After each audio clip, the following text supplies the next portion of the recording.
morning, guys. It's time to let these curls do their thing and revive them. So first of all, I'm going to comb it through just to get all the tangles out and make this process easier.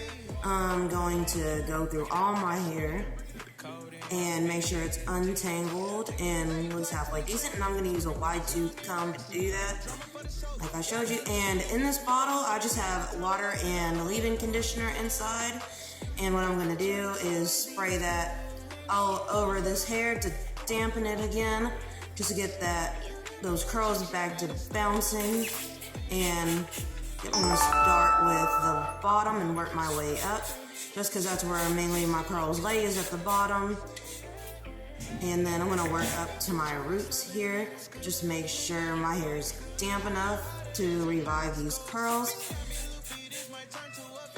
And making sure I get in every inch of my hair.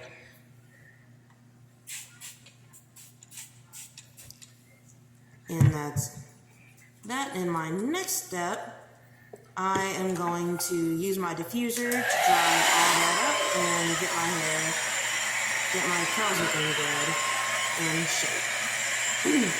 I usually use a diffuser over a regular blow dryer. This particular blow dryer actually is a regular blow dryer, but since I have curls, the diffuser works 10 times better. And as you see, those curls are bouncing again. And you see them starting to form here, which is perfect. I love seeing that.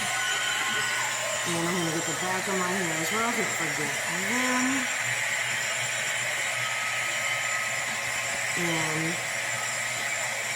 And I just love doing my hair and watching my curls form back up again.